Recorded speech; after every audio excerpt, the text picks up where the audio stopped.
Bismillahirrahmanirrahim. Kajian tafsir Firdaus An-Naim karya Kiai Haji Thayyibur Ali Wafa Sumeneb.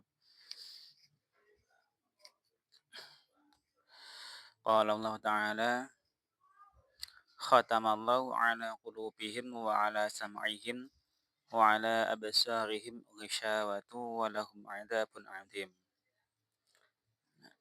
Pada pertemuan yang sebelumnya kita sampai pada wa ala sam'ihim. Nah, di sini kita lanjutkan wa ala absarihim ghishawah. Dan di atas atau pada penglihatan mereka, yaitu hum itu maksudnya alladzina kafaru, gisyawah itu gisyawah di sini menjadi mubtada ya. Nah, jadi kalau yang sebelumnya sudah selesai pada lafadz wa ala sam'ihim, dan ini dimulai baru wa ala absarihim ghishawah, di atas atau pada penglihatan mereka orang-orang kafir itu ada tutup. Al-basar nurul aini. Nah, yang dimaksud basar di sini adalah cahaya mata atau cahaya penglihatan. Alladzi yubsiru bihi ra'i, yang dengannya itu bisa melihat. Siapa yang bisa melihat? Ar-ra'i, orang yang melihat. Nah, ini dari akar kata fi'il yang berbeda antara basara dengan ro'a ya. Jadi kama annal basirata, seperti halnya basiroh, nurul qalbi, itu adalah cahaya hati. Alladzi yastabsiru bihi, yang dengannya itu bisa melihat. Istabsara kalau bahasanya di sini al-qalb. Kalau al-ain di sini makanya yubsiru bisa. Wa yata'ammalu, dan juga berkontemplasi. Jadi selain bisa istabsar, yastabsiru, juga bisa ta'amala, ya ta'amalu. Tidak hanya melihat dari hatinya itu, tapi juga untuk berkontemplasi. Nah, di sini pertama mufasir menjelaskan al-basar, yang mana yang disebut al-basar di sini adalah penglihatan. Nah, yang maksud di penglihatan di sini bukan ditutupi penglihatannya, matanya bukan ditutupi secara letterlet, karena matanya mereka jelas-jelas terbuka, bisa memandang apapun. Tapi yang ditutupi di sini adalah nurul ain. Nah, cahaya penglihatan atau cahaya mata, yang dengan itu seseorang bisa melihat. Ya, kalau cahayanya itu tertutupi, ya orang nggak bisa melihat. Karena pada dasarnya pada hukum optik itu orang bisa melihat kalau ada cahaya. Nah, kalau orang itu tertutupi dari sumber cahaya, dia nggak bisa melihat apapun. Maksudnya seperti itu ya.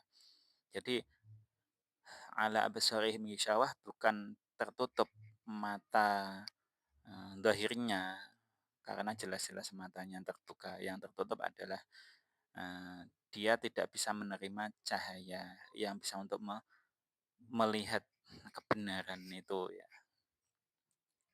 Seperti halnya basiroh ya, kalau basar sama basiroh biasanya dalam istilahnya itu berbeda. Kalau basiroh cenderung ke penglihatan atau mata batin, bukan mata ain, bukan mata kepala tapi mata hati. Nah, kalau basiroh ini dia bisa melihat dan juga merenungkan atau berkontemplasi istilahnya ya. Wa tangkiru syawah lita'dimi, ay ghisyawah 'azimah. Nah, ini kan aslinya mestinya ya, kaidahnya umumnya kalau mubtada itu kan ma'rifat ya. Ini kan, ma ba'dahu jumlah ismiyah. Jumlah ismiyahnya kan ini, wa ala absarihim ghisyawah. Normalnya urutannya ghisyawah ala absarihim. Lah, ini kan mestinya ma'rifat. Lah di sini kok dibuat nakiroh. Kenapa? Lah di ini jawabannya.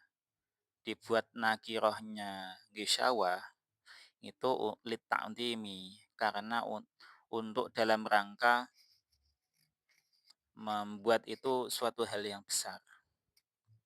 Nah, maksudnya ay ghisyawah 'azimah. Maksudnya di sini adalah ghisyawah tutup yang besar, yang sangat-sangat besar ya, 'azimah. Nah, wal ghisyawatu al-ghita.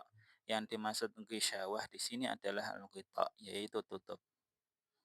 Ibaratnya kalau kita al-ghita itu umumnya dalam Arab dipakai untuk tutup suatu wadah ya. Nah, wadah kan itu kayak toples atau apa, itu kan ada tutupannya di atas ya, seperti itu. Nah, kalau sudah ditutup kan yang di dalam nggak mungkin bisa keluar atau sebaliknya. Seperti pemahaman yang kita sampaikan sebelumnya. Walahum adabun adzim. Dan bagi mereka itu orang-orang yang kafir itu adab atau siksa yang besar, siksa yang agung. Nah, jadi setelah Allah memberikan klaim bahwa Allah telah menutup hati mereka dan juga pendengaran mereka, nah, dan juga di atas penglihatan mereka ada tutup yang besar itu, nah, konsekuensinya mereka tidak dapat hidayah dan akhirnya mendapatkan siksa yang agung, seperti itu. Hal ini berkaitan dengan pembahasan dalam urusan akidah dan juga takdir ya, yang mana orang itu sejak awal itu dicita dia orang yang baik alias yang bahagia, as-suada, atau dia masuk orang yang celaka, al-ashqiya. Nah, jadi masuk dia orang yang bahagia dengan selamat di dunia dan di akhirat, atau mungkin akhirat saja ya minimal. Atau orang ini termasuk al-ashqiya, orang-orang yang celaka, entah itu celakanya di akhirat saja atau celaka dunia juga. Nah, seperti itu. Itu sejak awal diciptakannya atau ditiupkannya roh itu sudah termaktub. Nah, cetakan asli orang ini itu gambarannya apa, seperti itu. Ini berkaitan dengan ini. Jadi orang kalau sudah dicetak dari awal itu kafir, sampai mati pun dia kafir. Nah, tapi masalahnya kan kita tidak tahu citakan kita dulu bagaimana. Maka dari situ kita harus tetap berusaha untuk beriman dan mempertahankan keimanan itu sampai mendapatkan predikat husnul khotimah. Nah, seperti itu ya. Dan juga karena misterinya itu nggak tahu orang ini cetakannya gimana, maka kita tetap harus dakwah, menyampaikan kebenaran, menyampaikan Islam kepada siapapun, meskipun dia nggak mau. Sama halnya Nabi, sampai akhir hayat juga menyampaikan kebenaran dakwah kepada paman-paman yang kafir itu, ya ada yang menerima, ada yang tidak. Contoh yang menerima Abu Sufyan, contoh yang tidak ya Abu Jahal, Abu Lahab.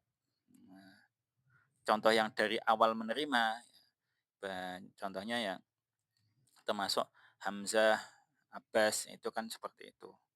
Nah, golongan yang awal-awal menerima. Nah, jadi dilanjutkan kalau sebelumnya ayatnya membahas tentang al-kafirun, sebelumnya awalnya itu membahas tentang al-muttaqun. Nah, di sini pembahasan selanjutnya golongan yang tidak jelas. Nah, wa nazala fil munafiqin, dan telah turun pada orang-orang yang munafik itu apa? Atau terkait dengan orang yang munafik, wa minan nasi may yaqulu amanna billahi wa bil yaumil akhiri wa ma hum bimumin. Nah, dan dari manusia-manusia, dari orang banyak itu, atau sebagian dari ini untuk tab'id ya, sebagian dari orang-orang banyak itu ada orang yang kategorinya itu dia berkata, "Amanna billah," kami beriman pada Allah, wa bil yaumil akhir dan pada hari akhir, ya wa huwa yaumul qiyamah, yang dimaksud yaumul akhir ya, yaumul qiyamah, beda sudut pandang ya. Ini hari akhir, yang kala ini kan hari kebangkitan. Wa qauluhu, dan firman-Nya Allah, wa ma hum bimumin. Nah, dan mereka tidaklah termasuk golongan orang-orang yang beriman. Jadi perkataannya orang munafik ini sampai sini, tetapi dibalas sama Allah, di counter dengan klaimnya Allah, wa ma hum bimumin. Nah, ini maksudnya apa? Raddun lima idda'uhu, kalau digabung lima idda'uhu ala akmali wajihin. Ini menjadi balasan terhadap apa yang telah mereka dakwakan, a telah mereka akui. Idda'a kan mengaku-ngaku ya, ngaku-ngaku, eee, mengaku-ngaku apa ya, tadi dengan klaimnya mereka telah beriman, itu kan hanya pengakuan sepihak yang ya hanya di mulut saja. Nah, balasannya Allah itu ala akmali wajhin, dengan, cara yang paling sempurna. Kenapa paling sempurna? Karena langsung pada satu kalimat setelahnya. Jadi ada kalimat klaim sepihak, terus sama Allah dibalas, di-counter dengan langsung, dengan kenyataannya bagaimana, seperti itu. Fal jumlatul ismiyatu, tufidu al imani anhum fi jami'il azminati. Bi khilafil fi'liyati al muwafiqah li ta'wahum.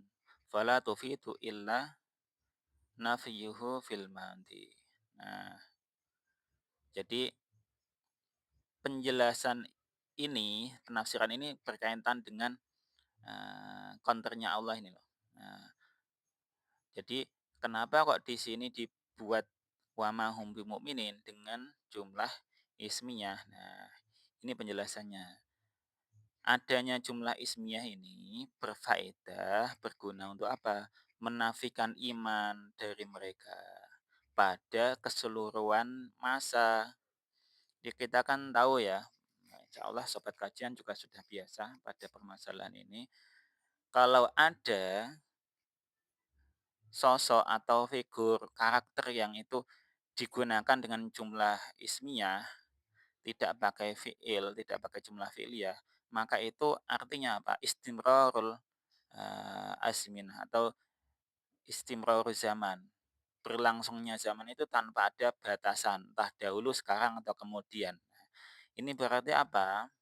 Ketika Allah menyatakan wa ma hum bimumin, Allah juga meniadakan keimanan orang-orang munafik itu pada sebelumnya, sekarang, atau nanti, kapanpun. Karena pada dasarnya orang munafik itu hanya manis-manis bibir saja. Mereka sebenarnya hatinya nggak pernah beriman, seperti itu ya. Jadi Allah ingin dengan adanya jumlah ismiyah ini, hum bimuminin, wa ma hum bimuminin, ini kan terdiri dari jumlah mubtada dan khobar ya. Nah, ini fungsinya adalah meniadakan keimanan di seluruh zaman. Bikhilafil fi'liyah, beda dengan kalau ini fi'liyah, ada fi'il, misalkan dibuat fi'il ya, eee, hum la yu'minun, seperti itu misalkan.